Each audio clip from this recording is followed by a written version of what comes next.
జనవరి 3న సావిత్రిబాయి పూలే జయంతి సందర్భంగా ఇందిరా పార్క్ లో కామారెడ్డి డిక్లరేషన్ అమలు పరచాలని స్థానిక సంస్థల 42% బీసీ రిజర్వేషన్ల అమలు సాధనకై బీసీ మహాసభ కల్వకుంట్ల కవితక్క ఆధ్వర్యంలో నిర్వహించడం జరుగుతుంది. ఈ సందర్భంగా ఉస్మానియా విశ్వవిద్యాలయం ఆర్ట్స్ కాలేజీ ముందు బీసీ మహాసభ పోస్టర్ను రిలీజ్ చేయడం జరిగింది. ఈ సందర్భంగా విద్యార్థి నాయకులు బొడ్డుపల్లి లింగం, మన అశోక్ యాదవ్ మాట్లాడుతూ కామారెడ్డి డిక్లరేషన్ అమలు చేయకుండా స్థానిక సంస్థల ఎన్నికలకు కాంగ్రెస్ పార్టీ వెళ్లినట్లయితే బీసీలకు తీవ్ర అన్యాయం జరుగుతుందని, కాబట్టి బీసీలకు మేము ఊరుకునేది లేదు. బీసీలుగా మేము సమగ్ర కులగణన సర్వే ప్రకారం మేము 60% ఉన్నందున మేము స్థానిక సంస్థల్లో అన్యాయం గురవుతున్నందున మీరు ఇచ్చినటువంటి హామీని అమలు పరచాలని బీసీ మహాసభ నిర్వహిస్తున్నాం.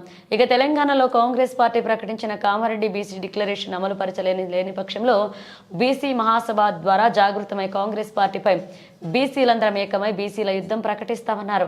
ఈ కార్యక్రమంలో తెలంగాణ జాగృతి హైదరాబాద్ అధ్యక్షులు దండెం ఆనంద్, టీఆర్ఎస్ నాయకులు మిర్యాల రవీందర్, విద్యార్థి నాయకులు శ్రావణ్ యాదవ్, అరుణ్, క్రాంతి నాయక్, నరేష్, శివ, గోపాల్ పాల్గొన్నారు.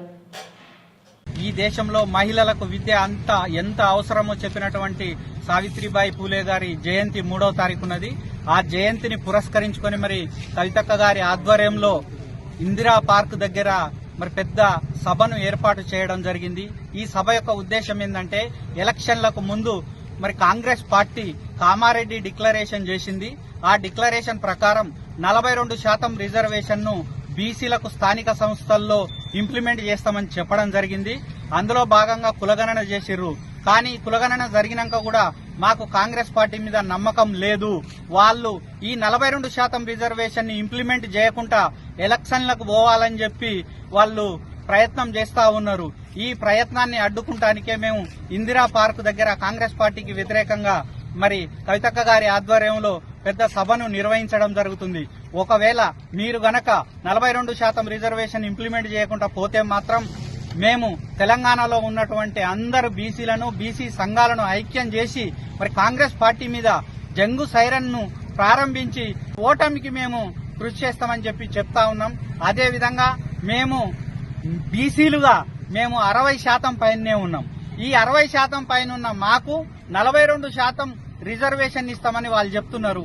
దీన్ని ఏ విధంగా చెప్తున్నారని చెప్పి మేము కాంగ్రెస్ పార్టీని అడుగుతా ఉన్నాం. మరి కవితక్క గారు అభినవ సావిత్రిబాయి పూలే లాగా బీసీల కోసం ఈ రోజు పెద్ద ఉద్యమాన్ని నిర్మిస్తా ఉన్నారు. ఈ ఉద్యమానికి తెలంగాణ బీసీలంతా మద్దతు తెలపాలని చెప్పి నేను విద్యార్థి జేఏసీ అధ్యక్షునిగా మిమ్మల్ని కోరుతా ఉన్నాను.